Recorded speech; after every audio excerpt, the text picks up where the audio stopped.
तक एक भी बीमा पॉलिसी किसी को बीमा मिला हो किसान को तो आप पता लगा लो। अच्छा, मध्य प्रदेश की मौजूदा सरकार के कृषि मंत्री कमल पटेल, उन्होंने भी विधानसभा में इस चीज को स्वीकार किया कि कमलनाथ सरकार में लगभग 50 से 52 लाख किसानों का कर्जा माफ हुआ। इस बात में कितनी सच्चाई है? भाई साहब इतने भ्रष्ट बैठे हैं। ये कांग्रेस की सरकार थी जब उनने माफ किए थे 50-50 हजार कई किसानों के खाते में गए।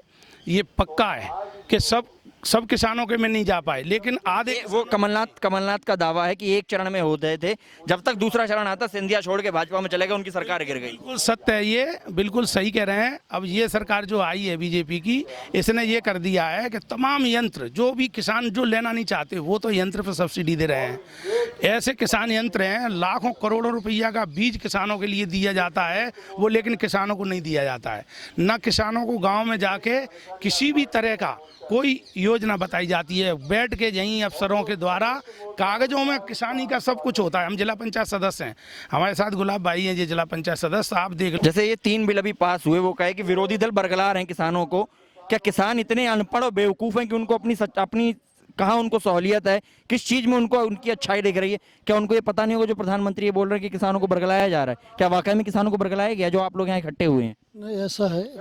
ये जो बिल पास किया गया है वो किसान विरोधी बिल है, क्योंकि पहले जब सरकार कांग्रेस की थी या बीजेपी की थी, जब किसान जो न्यूनतम मूल्य था, समर्थन मूल्य 1900 रुपये धान जा रही थी, 1935 रुपये। आज मंडी में प्रत्यक्ष देखने को है वो 1200 रुपये कुंटल जा रही है।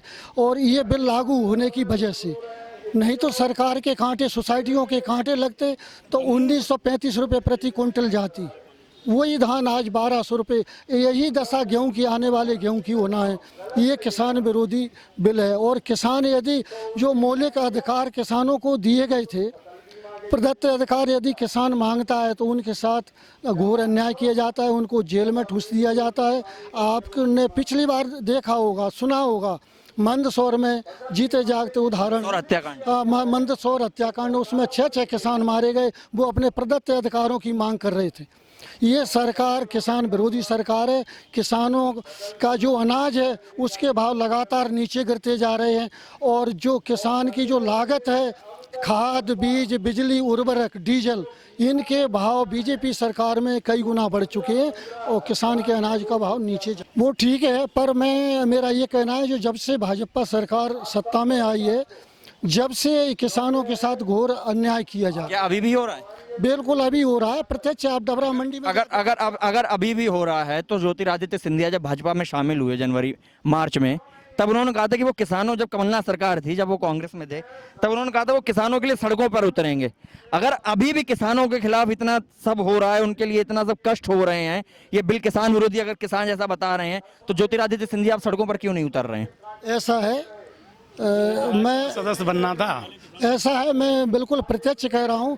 इनका जो सिंधिया जी है, ये किसानों के हित की बात नहीं करते, ये अपने हित की बात करते हैं, अपनी कुर्सी की बात करते हैं। इनके जो पूर्वज थे, उन्होंने रानी लक्ष्मी माधवराव नहीं, उनके और पूर्वज माधवराव सिंधिया, उनके पूर्वज महारानी लक्ष्मीबाई को मरवा दिया था, जिससे 90 साल देश गर्त में चला गया। और आज वही खून है जो कांग्रेस पार्टी को तोड़कर भाजपा में इन्होंने शरण ली है। ये न किसानों के हितैषी हैं और न ये पब्लिक के हितैषी हैं। इनको स्वयं की कुर्सी चाहिए। और मैं ज़्यादा नहीं बोलना चाहता हूँ, बस। देखिए, अब राजनीति की बात आ गई तो आपको आगामी उपचुनाव जो है मध्य प्रदेश में, उसमें क्या लग रहा है 28 सीटों में किसका क्या पलड़ा भारी कर रहा है? क्योंकि ये उपचुनाव ऐसा है जो अब तक भारत के राजनीति के इतिहास में अभी तक ऐसा नहीं हुआ होगा कि इतना भयंकर कांटे की टक्कर, कि शिवराज को अपनी नाक बचानी है, सिंधिया को अपनी नाक बचानी है और कमलनाथ को अपनी नाक बचानी। क्या लगता है आपको, क्या होगा इसमें? सिंधिया और वो कुछ नहीं कर रहे, जनता चुनाव लड़ रही है इस बार। पब्लिक ने सोच लिया है कौन सी पार्टी किसानों के हित में काम करे। कौन सी करेगी? कांग्रेस पार्टी पब्लिक के हित में काम करेगी और वो करती आई है। जब पिछली राज्यसभा जो शासन था, उसमें डीएपी खाद 450 का बिकता था। जब भाजपा सरकार आ गई, 1150, 1200, 1400 तक बिका है।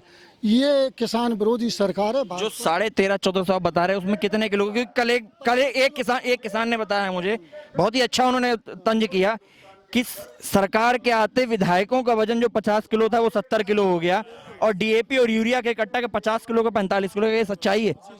ये सत्य है। यूरिया का पहले कट्टा का वजन 50 किलो होता था, उसकी रेट 366 थी और आज वो 366 की रेट है, लेकिन कट्टा वजन 45 किलो। वजन उसका 45 किलो का कर दिया है। ये भाजपा की चाल है। किसानों की अब सरकार से क्या मांगे हैं? साहब आप ये बताओ, 15 साल की बीजेपी की सरकार थी और एक साल की सरकार कमलनाथ जी की थी। 15 महीने की। 15 महीने में कुछ चुनाव में चले गए, ज़्यादा ज़्यादा 10 महीने ही उनको काम करने का मिला।